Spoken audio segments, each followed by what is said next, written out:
After the success of the Cosmo deck profile I put out right after the ban list came out, a lot of you have actually asked me to do a Dark Planet build and discuss what the differences in between the two are.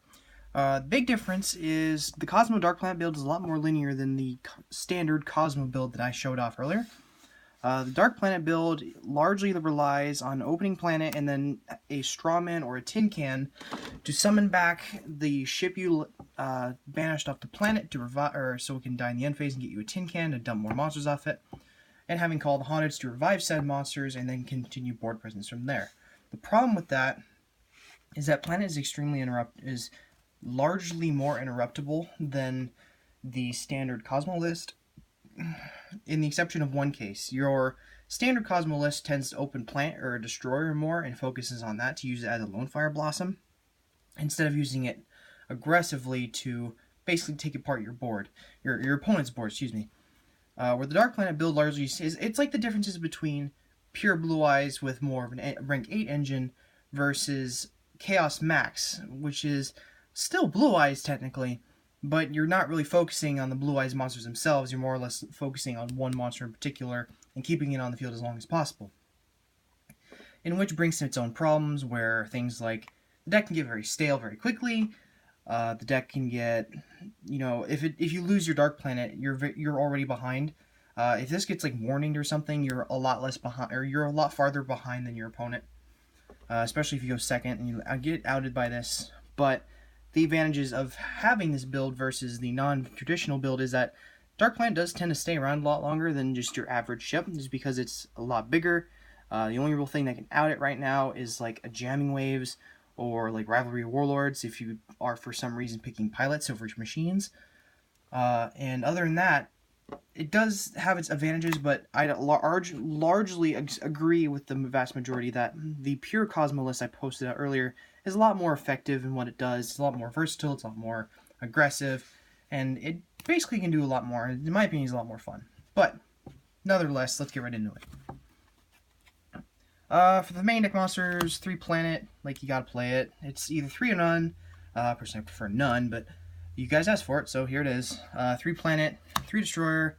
It's lone fire. It kills your opponent's board. It's big. It's untargetable. It's stupid, and it's at 3, so we play 3 of it at all times, never any less, no matter what the build. So yeah. 3 Slip Rider. You can probably replace this with a Delta Shuttle for a few reasons. One, they're the same level, even though that 5 is kind of not really an amazing level for this deck, just because you need to banish stuff off the planet turn 1. It being able to out like Rivalry Warlords when your opponent changes to like a summon of one of your pilots is pretty good. But Delta Shuttle being able to dump a monster is also pretty good for this deck. But again, it's kind of situational. So 2 Forerunner, it's untargetable and it's a high level that you can banish for planet. Where this has advantages, I'd honestly prefer more of this over this, just because with Slip Rider you have to banish more cards, and oftentimes they're pilots, which means you're going a really big minus to summon planet, which, yes, that is what planet does, and it does gain more advantage over time, but, it's really hard that first turn, especially if it gets outed like turn 2 with like a Jamming Waves, or just getting like warninged or something. It does not feel good. 2 Eclipser, you have to play 2, just because it's the highest main deck level other than planet. Where banishing planet off planet is actually not that great. Well, you're not losing advantage. It's an inherent -1. But the problem is that, well, you are losing advantage. It's -1. But the problem with that is that it doesn't set up any plays. It just summons a big beat stick, and that's it. Where if you banish this, you can at least get a destroyer off of it, and at the end of the turn, which will get you which will get you a tin can, which will get you 2 more negates. So, 1 Walker.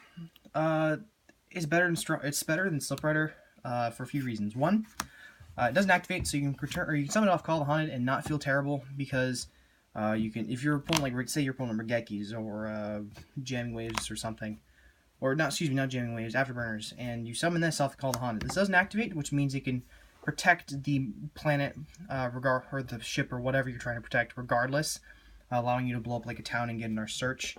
But it is what it is. You only play one because you never want to open it. You don't really even want to draw it.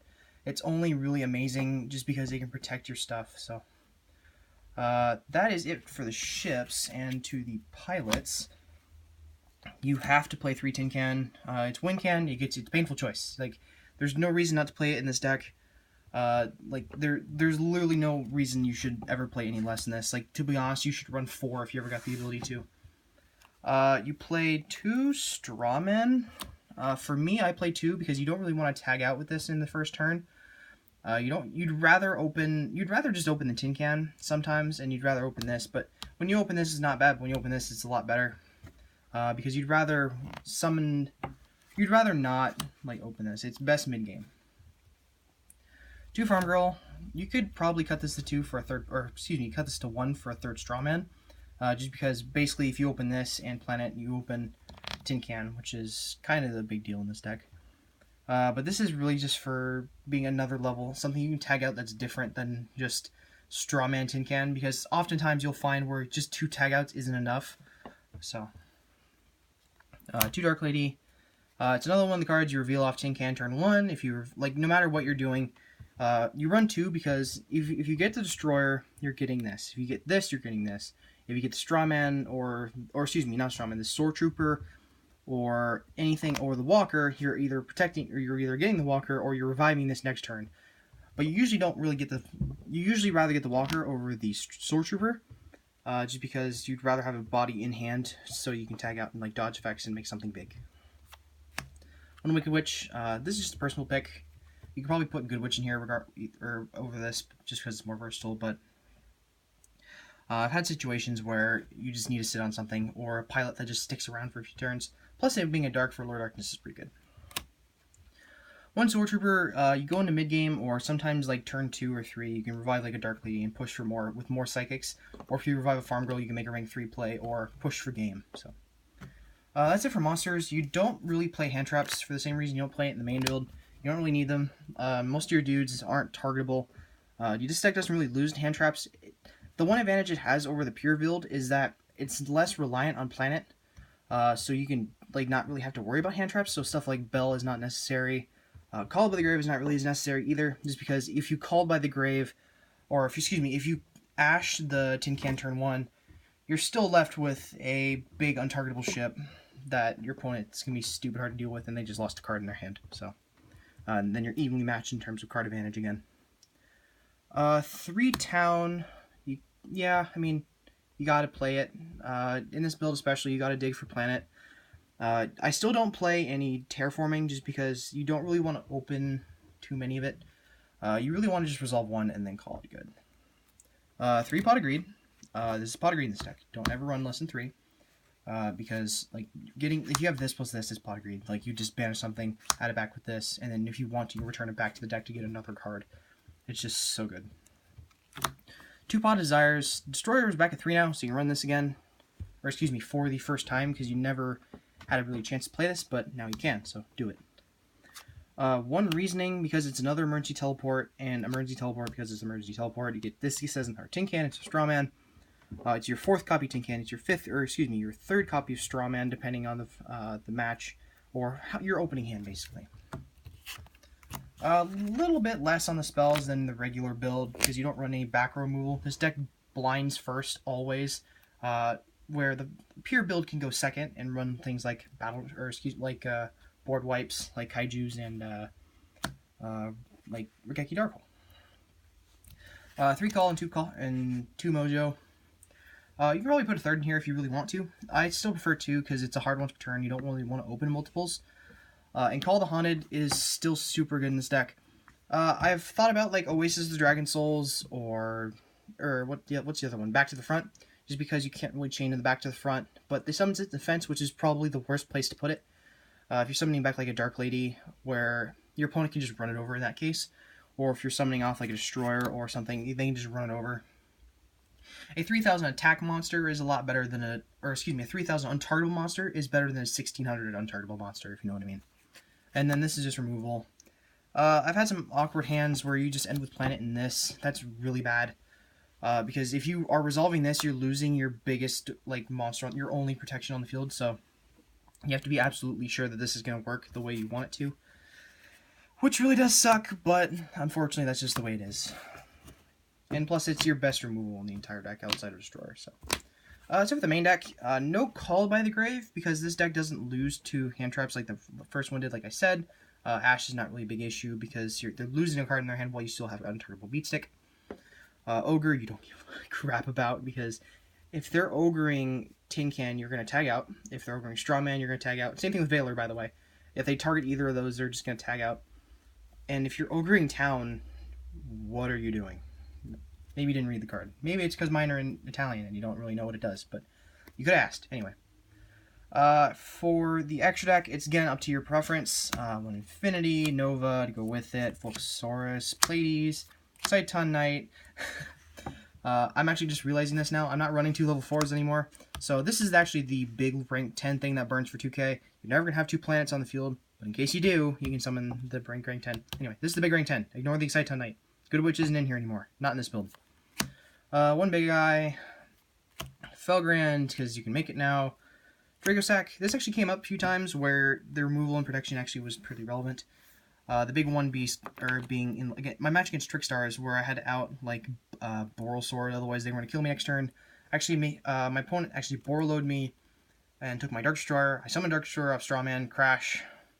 Then I get double of the level 7s, do some more damage over his, or kill 2 more of his tokens that he summoned off a Scapegoat, and then I made 2 tokens, pop the Boral Sword, and then, yeah. Herald the Arclight for recycling, and, like, just doing something with your dead rank 2s, or your dead level 2s, and this can also be a combo piece. Getting back as Destroyer while getting a Strawman engraved so you can revive it off Sword Trooper has been pretty nice. Yeah. Drendel, I've gone on about this in the previous video where I talked about my little interaction between Cyber Emergency and this card, where since this thing doesn't negate, it's actually pretty good, and it stops emergency, so. And also, its hand mulligan effect can be pretty useful at times. Just getting a new hand, getting like planet set up, or like Call the Haunteds after you made your place, and digging for more cards, like your power cards, like Emergency Teleport, would be pretty cool. Grand Pulse, this could be Break Sword. I don't have Break Sword. This thing is Grand Pulse, so this thing should say Break Sword, but it's not. So, those are the important ones. Like, Xyz are all really that matter. You don't really care about the rest. I just decided to go with 4 cards I like. Underclock Taker, just because it can out, like, weird stuff. Like, you can just run over basically anything with this now, for a guaranteed 3k. And if you have, Farm Girl in the field, this can basically just ensure that Farm Girl gets a swing through. Phoenix, it's Phoenix. Like, it's like the most generic Link monster in the entire game, outside of Unicorn and Cerberus. Cerberus is not really that great. Just because it has to target a monster in the main monster zone. If it targets the extra monster zone, I actually use it pretty good. Or I use it a lot more, but I don't. Unicorn, similar situation where it's too much of a minus to go into. You have to get rid of 3 cards on your field and then another card. Where 2 is okay, because sometimes you just need to get stuff in the grave, but you never want to put 3 cards in grave, especially in this build where Planet is basically your best play, so. Chimera Tech, your worst matchup, no matter what the deck, no matter what the build of Cosmo, especially this build, if you're going first, is Cyber Dragons. You can side Cherries, because this thing will mess you up. Every Cyber Dragon player I know knows I'm running this, so that means that they can't leave any Cyber Dragons on their field, and I can't leave any machines on mine. The mere fact that this is in my extra deck is giving my Cyber Dragon players that I'm going against a lot harder of a time, just because they know they can't leave a board. It basically turns the deck into, like Necros format, where you don't want to lose the Trishula. This is a similar situation. Except when you leave your stuff on the field, Psychics, like Dark Lady's negation on legs, and Farm Girl, like, kills them. So, they can't leave any Cyber Dragons on the field. So, yeah. Barbroid, and this is what you summon off of Nova when your opponent is stupid enough to kill it.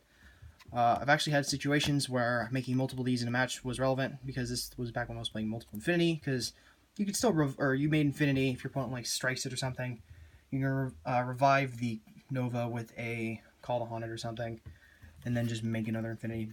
And then some people were actually stupid enough to like, not Judgment, Torrential Tribute, so sometimes you just make this, and you win. Anyway, that's it for the profile. I'm just going to restate my opinions on this deck. Planet is not a good card anymore. The only reason you ran it back when we had less than 3 Dark Destroyers is because it was your #1 way to set up a field. You would establish a tin can, or if you had a straw man, you'd establish a tin can plus a ship in hand, or by reviving a ship that you banished off this. It was only here to establish plays. It was not here to be a beat stick. It was not here to negate stuff. And its effect to negate stuff, especially against Striker, is no longer relevant because your Striker matchup is so good already. The only way for them to out your ships is like Scapegoat into like a Boro monster, jamming waves, or like Hayate poking you for game. But if they're relying on Hayate, that means that you're already winning. So that's it for the deck. The side deck is basically just whatever you want. I would recommend Call by the Graves if you absolutely want to. Hand traps, like impermanents are the best. Yeah, like you can also put in like Regeki Dark Hole plus Kaiju's for when you have to go second. Kaijuing your Striker opponent going first while they're going first is pretty good because it stops all their anchors and stuff, allowing you to go basically do your turn without any interruption, except for hand traps. So anyway, that's it, guys. That's my opinion on Planet and the deck profile I would do if I suddenly had to play it because there was a guy pointing a gun in my head. So yeah, bye.